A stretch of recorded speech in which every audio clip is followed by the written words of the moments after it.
नमस्कार। Stock market course for beginners के 8वें lecture में आपका स्वागत है। पिछले लेक्चर में हमने डीमैट अकाउंट के बारे में बात की थी, स्टॉक मार्केट टाइमिंग के बारे में बात की थी और अब हम उससे आगे बढ़ेंगे और इन्वेस्टमेंट के बारे में बात करेंगे। तो जब आप डीमैट अकाउंट खोल लेते हो और स्टॉक मार्केट में पैसा इन्वेस्ट करने के लिए तैयार हो जाते हो तो आपके सामने दो ऑप्शंस होते हैं, ट्रेडिंग और इन्वेस्टिंग। ट्रेडिंग का मतलब होता है कि शॉर्ट टर्म के लिए शेयर को खरीदना और फिर उसे बेच देना। ट्रेडिंग जो है वो शॉर्ट टर्म के लिए की जाती है, यानी शॉर्ट टर्म के लिए शेयर को बाय किया जाता है और तुरंत उसे सेल किया जाता है। ट्रेडिंग का एक पॉपुलर टाइप है जिसका नाम है इंट्राडे ट्रेडिंग। इंट्राडे ट्रेडिंग में शेयर को जिस दिन खरीदा जाता है उसी दिन उसे बेचा जाता है।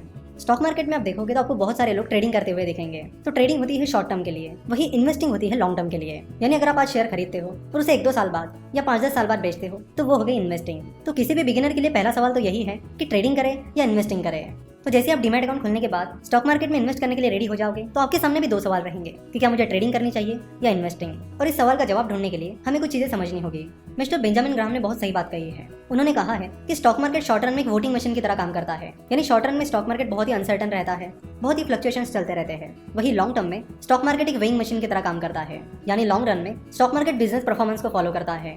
यानी अगर कंपनी की बिजनेस परफॉर्मेंस अच्छी हो रही है तो लॉन्ग टर्म में उसकी शेयर प्राइस भी बढ़ जाएगी।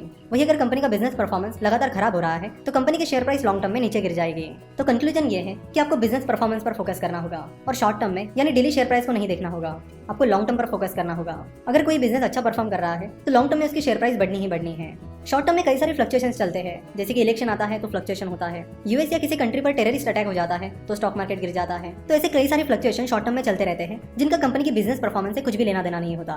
तो शॉर्ट टर्म में कई बार आप देखोगे कि बेमतलब की कंपनी की शेयर प्राइस बढ़ रही है और बेमतलब की गिर रही है, पर लॉन्ग टर्म में ऐसा नहीं होता है। लॉन्ग टर्म में अगर कंपनी अच्छा परफॉर्म कर रही है तो उसकी शेयर प्राइस बढ़ेगी, जरूर बढ़ेगी। इसलिए जाने माने इन्वेस्टर मिस्टर वॉरेन बफेट और जितने भी सक्सेसफुल इन्वेस्टर्स हैं वो बिजनेस परफॉर्मेंस पर फोकस करते हैं। वो फोकस करते हैं उन बिजनेसेस पर जो आगे चलकर बहुत अच्छा परफॉर्म कर सकते हैं और फिर लॉन्ग टर्म में शेयर प्राइस उनकी बिजनेस परफॉर्मेंस को फॉलो करती है। वो कभी भी शेयर प्राइस को फॉलो नहीं करते हैं कि शेयर प्राइस ऊपर जा रही है या नीचे जा रही है। वो कंपनी की बिजनेस परफॉर्मेंस को देखते हैं कि परफॉर्मेंस ऊपर जा रही है या नीचे जा रही है, जिसके लिए आपको उस बिजनेस को समझना और परखना बहुत जरूरी होता है। चलिए तो एक एग्जांपल की मदद से इसे और डिटेल में समझते हैं। मान लेते कि जनरल कंसल्टेंसी का रेवेन्यू फिलहाल 1000 करोड़ है। रेवेन्यू को टर्नओवर भी कहा जाता है। तो कंपनी का टर्नओवर है 1000 करोड़ और कंपनी का प्रॉफिट है 10 करोड़।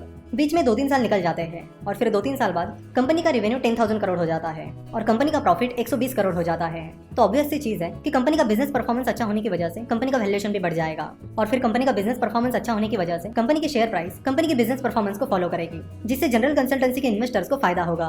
जाहिर सी बात है कि कंपनी का 10 करोड़ का प्रॉफिट 120 करोड़ होने में कंपनी को टाइम तो लगा है। तो 10 करोड़ का प्रॉफिट 120 करोड़ 1-2 दिन में या 1-2 महीने में तो नहीं होगा, कंपनी को परफॉर्म करने के लिए टाइम लगता है। तो अगर आप जनरल कंसल्टेंसी में एक दिन के लिए इन्वेस्ट करते हो यानी इंट्राडे ट्रेडिंग करते हो, जिसका मतलब है कि आज जनरल कंसल्टेंसी में इन्वेस्ट करके आज ही उसके शेयर बेच देते हो, तो उससे कुछ होने वाला नहीं है, क्योंकि कंपनी का बिजनेस परफॉर्मेंस एक दिन में बदलने वाला नहीं है। इसे और एक एग्जांपल की मदद से समझते हैं। हमने देखा था कि शुरुआती दौर में जनरल कंसल्टेंसी ने एक एंजल इन्वेस्टर से 2 करोड़ रुपए रेज किए थे, यानी उन्होंने एक एंजल इन्वेस्टर से 2 करोड़ की फंडिंग उठाई थी।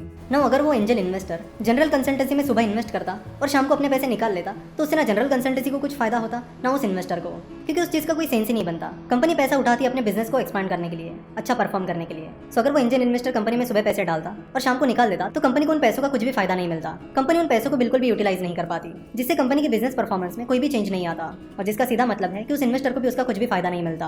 लेकिन उस एंजल इन्वेस्टर ने वैसा नहीं किया। उसने कंपनी में इन्वेस्ट किया लॉन्ग टर्म के लिए। उसने कंपनी को अपना बिजनेस परफॉर्मेंस ग्रो करने के लिए टाइम दिया और जैसे कि हमने देखा कि जनरल कंसल्टेंसी ने भी उन पैसों की मदद से अपनी ग्रोथ जारी रखी और अब जनरल कंसल्टेंसी एक अलग लेवल पर आ चुकी है जहां पर उनका प्रॉफिट 120 करोड़ का है। तो इस बिजनेस ग्रोथ के चलते उन्होंने जनरल कंसल्टेंसी में की हुई इन्वेस्टमेंट के बदले में बहुत अच्छा प्रॉफिट मिला। उनको जनरल कंसल्टेंसी की ग्रोथ में अभी भी भरोसा है, इसलिए उन्होंने अभी भी अपनी इन्वेस्टमेंट नहीं बेची है। तो सिंपल सी बात है कि अगर आप किसी कंपनी में सुबह पैसे डालोगे और शाम को निकाल लोगे तो उससे ना आपको कुछ फायदा मिलने वाला है ना उस कंपनी को, उस चीज का कोई सेंस ही नहीं बनता है। खैर एंजल इन्वेस्टर या वेंचर कैपिटल वैसा नहीं करते हैं क्योंकि वो एक इन्वेस्टर होते हैं। पर स्टॉक मार्केट में बहुत सारे स्पेकुलेटर्स हैं जो शॉर्ट टर्म के लिए शेयर को खरीदते हैं और शॉर्ट टर्म में ही उसे बेच देते हैं।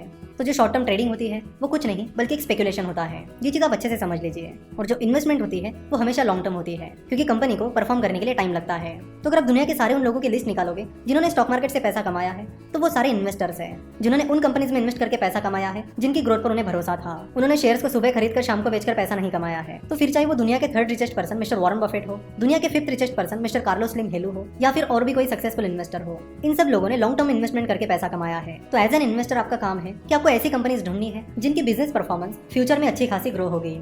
तो आपका मेन फोकस होना चाहिए कंपनी के बिजनेस पर, कंपनी की शेयर प्राइस पर नहीं। अगले लेक्चर में हम इस टॉपिक को और डिटेल में समझेंगे और कंपाउंडिंग के बारे में भी बात करेंगे। आशा करता हूँ कि आपको आज का ये लेक्चर पसंद आया होगा।